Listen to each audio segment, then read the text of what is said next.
Hi friends, welcome back to our channel. ఎలా ఉన్నారు friends అందరూ? ఇక్కడ నేనైతే ఈరోజు సాటర్డే కదండి, నేనైతే ఇక్కడ కాకరకాయ ఫ్రై చేస్తున్నానండి.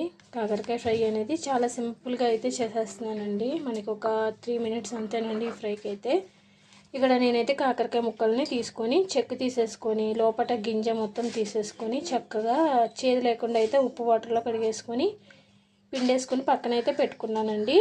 దీనికోసం అయితే నేను మసాలా అనేది అంటే ఒక ఉల్లిపాయ 2 వెల్లుల్లిపాయలు, జీలకర్ర, కారం, పసుపు, ఉప్పు వేసి నేనైతే మిక్సీ పట్టేసుకున్నానండి. బరకగా మరి మెత్తగా కాకుండా ఇలా మిక్సీ అయితే పట్టేసుకున్నాను.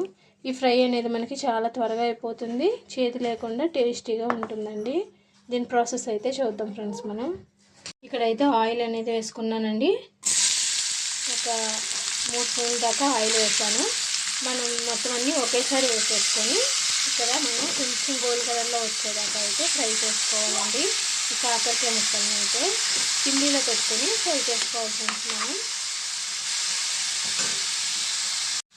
ఇక్కడికైతే మనం కాకరకాయ ముక్కల్ని చక్కగా ఫ్రై చేసుకోవాలండి, మంచి గోల్డ్ కలర్లో వచ్చేదాకా. అంటే మనకి కాకరకాయ ముక్కలు చేదు లేకుండా చక్కగా ఫ్రై అయిపోతాయి. మనకి టేస్ట్ అనేది చాలా బాగుంటుందండి. కొంచెం పచ్చివాసన పోయేదాకా కూడా మనం కాకరకాయ ముక్కల్ని సిమ్లో పెట్టుకుని అయితే ఫ్రై చేసుకోవాలి. ఇంకొద్దిసేపు అయితే ఫ్రై చేద్దామండి.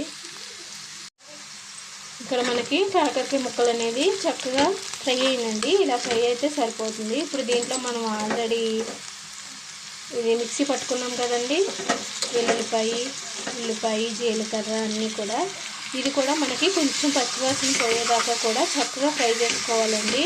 అంటే మనకి మొత్తం ఈ కాకరకాయ ముక్కలకి అంతా కూడా మనం మిక్సీ పట్టిన పేస్ట్ అంతా కూడా కలిసేంత వరకు కూడా చక్కగా మనం కలుపుకొని ఫ్రై చేసుకోవాలి.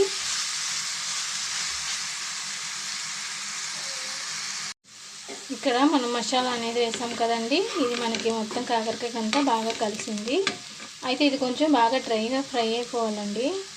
మనం సిమ్లీలో పెట్టుకొని ఫ్రై చేసుకోవాలి. ఎందుకంటే మనం ఉల్లిపాయ అన్నీ కూడా కొంచెం పచ్చి వేసాం కదండి, అది పచ్చివాసన పోయేదాకా కూడా మనం కాకరకాయలో బాగా ఫ్రై చేయాలి. ఇంక దీంట్లో పోపు దినుసులు అవి వేయకుండా డైరెక్ట్గా సింపుల్గా మనం ఇలా ప్రిపేర్ చేసుకుంటే రైస్లో చాలా బాగుంటుందండి. ఇంకొక 3 మినిట్స్ పడుతుందండి ఇది ఫ్రై అవ్వడానికి. చూసారండి, ఇక్కడ మనకి చక్కగా మంచి కలర్ వచ్చింది. మనకి ఇంక ఇలా ఫ్రై సరిపోతుందండి. చక్కగా రైస్లో కలుపుకుంటాకి చాలా బాగుంటుందండి. మనం ఇంకా గ్యాస్ అయితే ఆఫ్ చేసేసుకున్నాం. ఇక్కడ ఈ ప్రాసెస్ అంతా కూడా నేను సిమ్లీలో పెట్టే చేశానండి, హై ఫ్లేమ్లో కాకుండా.